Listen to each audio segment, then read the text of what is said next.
பொம்பளைங்களோட கோபம் இருக்கிற அந்த முகம் இருக்குல்ல, அது எனக்கு ரொம்ப பிடிக்கும்.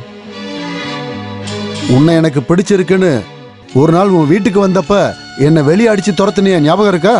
அன்னைக்கு நான் மனசுல வச்சேன் உன்னை இந்த படுக்கையில படுக்க வைக்கணும்னு.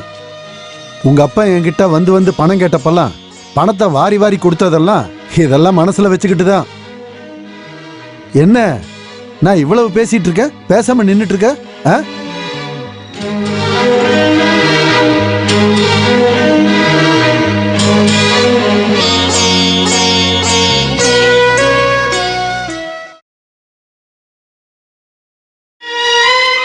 நான் வரட்டா? சரி.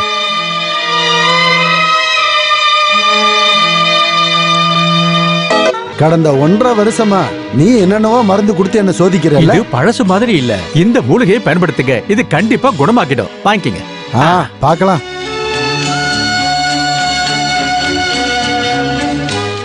அபிலாஷி யாரும் தெரியும்ல, அவரோட 2வது பொண்டாட்டிக்கு பிறந்தவன். இவனுக்கு நான் தான் வைத்தியம் பார்க்கணும். அப்புறம் நீ போன விஷயம் என்னாச்சு? அது கிடைக்கல. சீ, உதவாக்கற ஒண்ணுத்துக்கு உதவாதம். போடா இங்க இருந்து.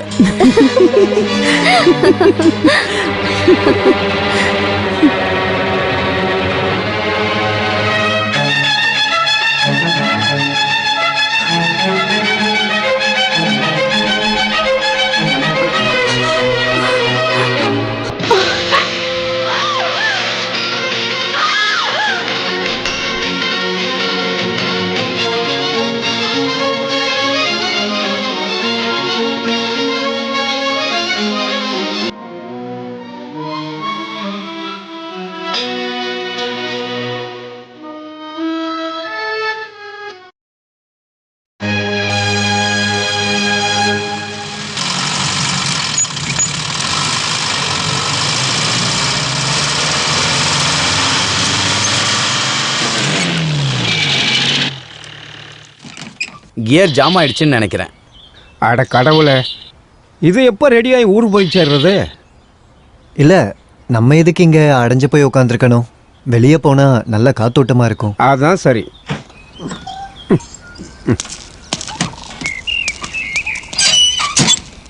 கடவுளே, வண்டி டீ கடைக்கு முன்னாடி நின்னது ரொம்ப நல்லதாக போச்சு. இந்த போயிட்டு வந்துடுறேன். சார் வரலைங்களா? வாங்க சார், ஒரு டீ சாப்பிடுவோம். மாமா, நீங்கள் வரலையா? ஜீப் ரெடி ஆகிறதுக்கு கொஞ்சம் நேரமாகும். ஒரு டீ குடிச்சிட்டு வரலாம். வேண்டாம், நீ போய் குடிச்சிட்டு வா. உங்களுக்கு டீ வேணுமா? நான் வேணா வாங்கிட்டு வரவா? நல்ல குளிருதுல. இதெல்லாம் ஒரு குளிரா? ஊருக்கு நீங்க புதுசா? இதுக்கு முன்னாடி நான் உங்களை பார்த்ததே இல்லையே. என் பேரு சிவான்னு சொல்லுவாங்க. நான் இங்க தான் பக்கத்தூர்ல அக்ரிகல்ச்சர் ஆபீசரா வேலை பார்க்கறேன். ஓ தம்பி, 3 டீ போடு. சரி, அதை விடுங்க. அந்த ஜீப்ல இருக்கிறவர் நம்ம ஊர் பூசாரி தானே? ஆமா. பூசாரிக்கும் உனக்கும் என்ன உறவு? அது சொல்லணும்னா, ஜீப்ல இருக்க பொண்ணோட அப்பாவோட மருமகனோட இறந்து போன புருஷனோட வீட்டுல வேலை பார்க்கறவங்களுக்கு பிறந்தவன் தான் நான். ஆட கடவுளை, என்னையா சொல்ற? ஒண்ணுமே புரியலையே. அவரோட 2வது பொண்டாட்டிக்கு பிறந்தவனா. அப்பான்னு கூப்பிட முடியுமா? இந்தாங்கண்ணா டீ.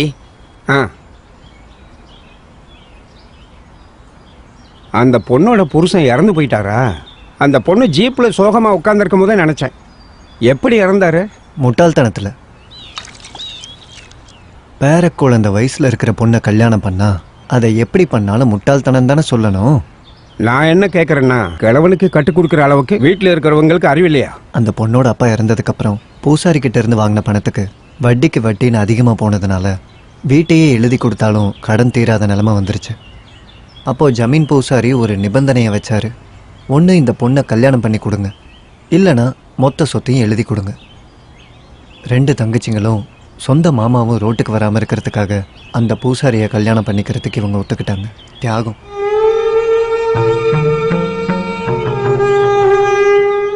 அட பாவமே, அந்த கிழவனுக்கும் இவங்களுக்கும் குழந்தை இருக்கா? 80 வயசான கிழவனுக்கு குழந்தையா? ஆசையாக இருந்துச்சே தவிர அவரால் எதுவும். சரி, அதை எதுக்கு பேசிக்கிட்டு விடுங்க. சுருக்கமா சொல்லணும்னா ஒன்றும் நடக்கலைன்னு அர்த்தம். புகுந்த வீட்டுக்கு போனது மாதிரியே திரும்பி வந்தாச்சு. சார், நீங்க ஃபர்ஸ்ட் டைம் வந்திருக்கிறதா சொன்னீங்க. ஜீப் ரெடி ஆயிடுச்சு. சரி, டீ காசு நீங்களே கொடுத்துருங்க. இல்லைங்க, இவ்வளோ கதை ஓசியில கேட்டது இல்லாம டீ காசு வேற கொடுக்கணும். நான் கொடுத்துக்கிறேன்.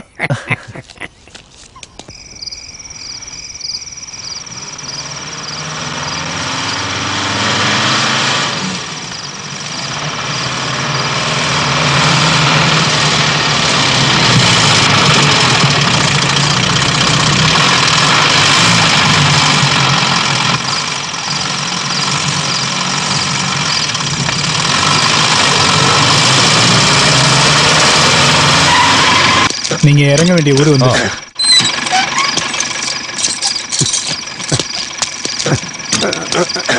கொஞ்சம்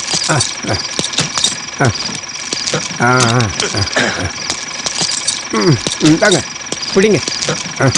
வரட்டுமா சார்? அந்த டீ கடையில் கேளுங்க, ஆஃபீஸ் எங்கன்னு சொல்லுவாங்க. ஓ சார் வியாபாரம் முடிஞ்சதும் திரும்பி வர்றேன், அப்போ பார்க்கலாம். சரிங்க. ஆ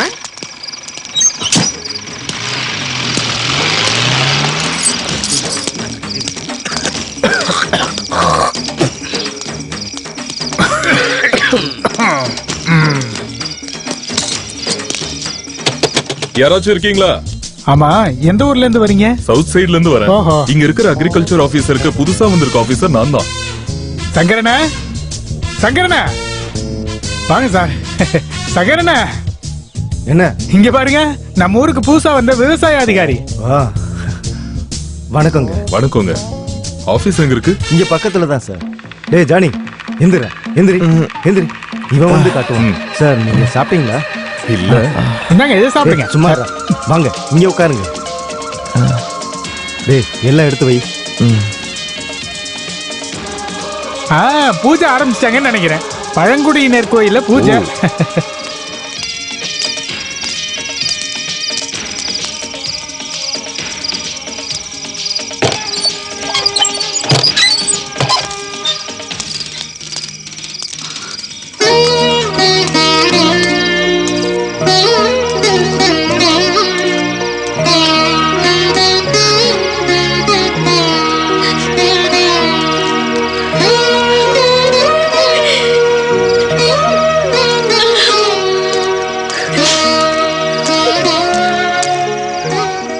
சொத்துக்காக பூசாரியோட மனைவிங்கெல்லாம் கொடுத்த கேஸ்ல விசாரணைக்காக நாளை கழிச்சு எல்லாத்தையும் வர சொல்லியிருக்காங்க வக்கீல் ஆபீஸுக்கு. என்ன ஆனாலும் இங்கிருந்து யாரும் வரப்போறதில்ல.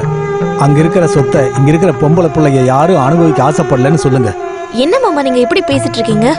வர வேண்டியத கணக்கு பார்த்து வாங்குங்க. ஆனா எவ்வளவு கொடுத்தாலும் இது சரி கட்ட முடியாது.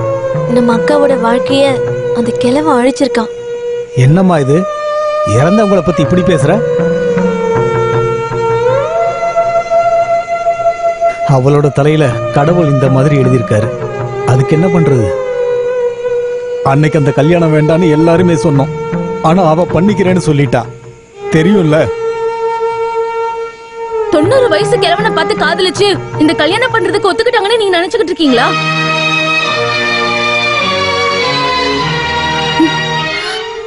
எல்லாத்தையும் கொடுத்துட்டு நம்ம 4 பேரும் தெருவுல போய் நின்னா கூட பரவாயில்ல. இதுக்கு அதுவே மேல்.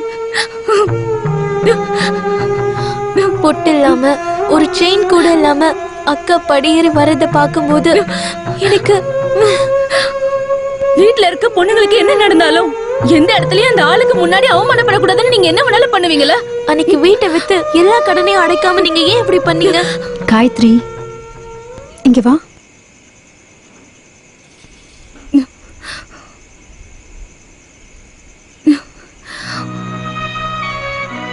என்ன மாமா இது? உங்களை கஷ்டப்படுத்துறதுக்காக நாங்க இத சொல்லல. இது எல்லாத்தையும் சொல்றதுக்கும் சண்டை போடுறதுக்கும் நீங்க மட்டும் தானே இருக்கீங்க. அதனாலதான். நீ சொன்னது எல்லாம் உண்மை. என்ன பண்ண? நீ என்ன நினைச்சு இப்படி எல்லாம் பேசிட்டு இருக்க? வெளியால் ஒருத்தர் கூட இருக்காருங்கிறத யோசிக்காம பேசிட்டு இருக்கீங்க.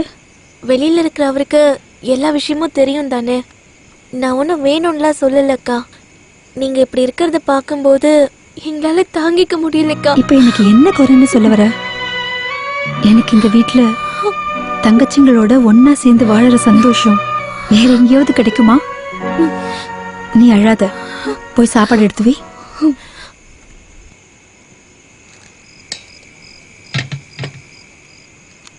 ஆமா, உங்க வீடு பிள்ளையார் கோயில் பக்கத்துலயா இருக்குது? பக்கத்துலன்னு சொன்னா வீட்டுக்கும் கோயிலுக்கும் கொஞ்சம் பக்கத்துல தான் இருக்கும். நான் அந்த கோயில் நிகழ்ச்சிக்கெல்லாம் வந்திருக்கிறேன். நான் அதை சொல்ல மறந்துட்டேன் பாருங்க. நான் ஒரு தபலிஸ்ட். வெள்ளிக்கூடம் சிஸ்டர்ஸ்னு ஒரு ட்ரூப் இருக்கு. அதை பத்தி நீங்க கேள்விப்பட்டிருக்கீங்களா? நான் அந்த ட்ரூப்ல தான் இருக்கிறேன். அந்த சிஸ்டர்ஸ்ல ஒரு சிஸ்டர் தான் என்னோட மனைவி. ஓ, பிரசங்கம் பேசி பேசி நாங்க இப்ப தனியா பேசுற அளவுக்கு வந்துருச்சு. கடைசியில நான் அவ கூட ஓடி போற மாதிரி வந்துருச்சு. நான் தான் பிரசாத். ஜானி அந்த கதவை தர. நான் முன்னாடியே ஒருத்தரை பத்தி சொன்னேன்ல, டைரி பிரசாத். எப்பவும் கக்கத்துல ஒரு டைரி வச்சிருப்பாரு. அதனாலதான் ஊருக்காரங்க அப்படி அது கூப்பிடுறாங்க. வந்து பிரசாத், நீ ஒருத்தரை தேடிட்டே இருந்தேல்ல, அவர்தான் இவரு. அக்ரிகல்ச்சரல் ஆபீசர் தானே? ஆமா, என் பேரு சிவா. நான் தான் டைரி பிரசாத், இங்க பஞ்சாயத்து மெம்பரா இருக்கேன். பிரசாத், சொல்லுங்க. இவர் தங்குறதுக்கு ஒரு நல்ல இடம் ஒண்ணு வேணும். அதெல்லாம் நான் பாத்துக்கிறேன். வீட்டை பத்தி எல்லாம் நாம காலையில பேசிக்கலாம். கொஞ்சம் வேலையா இருக்கேன் இப்போதைக்கு. இங்கேயே கொஞ்சம் அட்ஜஸ்ட் பண்ணிக்கங்க. அப்புறம் எனக்கு ஒரு 6 மசாலோட பார்சல் பண்ண. போ போ போ, நிக்காத. சீக்கிரம் கைய விடு, நான் தரேன்.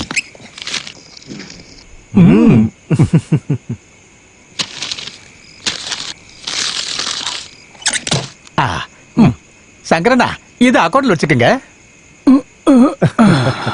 பிரசாத் ஒரு பிளேடு பார்ட்டி. இவன் கொஞ்சம் காசு கடன் வாங்கியிருக்கான், அதான் பார்த்ததும் ஒளிஞ்சுக்கிட்டான். நாளைக்கு காலையில அசல வட்டியும் கொடுக்கலன்னா அவன் என் கடையை தூக்கிடுவேன்னு சொல்லியிருக்கிறான். அதுக்கு முன்னாடி அவனை நான் தூக்குறேன் பாரு. உங்களுக்கு ஏதாவது புரிஞ்சுதா? அந்த கதவை மூடு. இந்த மலைக்கு பக்கத்துல ஒருத்தி இருக்கா, அடிவார ஓவியா. அவளுக்கு இப்ப சேவைக்காரன் அந்த பிரசாத் தான். மசால் வடை இப்ப அங்கதான் போயிருக்கு. இந்த விஷயத்த அவன் பொண்டாட்டிக்கும் மாமனாருக்கும் சொல்றதுக்காக தான் இவன் ஓடி போயிருக்கான். கடவுளே, இன்னைக்கு என்னென்ன கலவரெல்லாம் நடக்க போகுதுன்னே தெரியல. ஐயா! யாரா? ஐயா! என்னடா? அன்னைக்கு நான் சொன்னப்ப நான் போய் சொல்றேன்னு சொன்னீங்கல்ல, உங்க பொண்ணோட புருஷன் பிரசாந்த் இருக்கான்ல, அவன் சங்கர் கடையில இருந்து 6 பருப்பு வடை வாங்கிட்டு அடிவார ஓவியாவோட வீட்டுக்கு போயிருக்கான். நீ சும்மா போய் சொல்லாதடா, அவன் வீட்டுல தூங்கிட்டு இருக்கான். நான் பாக்கலாமா? அப்புறம் ஏமா புருஷனை கூப்பிடு. அவரு நல்லா தூங்கிட்டு இருக்காருப்பா.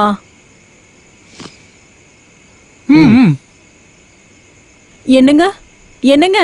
அம்மாடி, அவனை நீ எழுப்ப வேண்டாம், அவன் தூங்கட்டும். டேய் தங்கப்பா, நீ கிளம்பு, இங்க வந்து வெறுப்பேத்தாத. நான் போனா எப்படி சரியா வரும்? பிரசாத், பிரசாத், என்ன இது? பிரசாத், பிரசாத், ரொம்ப குறும்புங்க. அட கடவுளே! ஐயோ!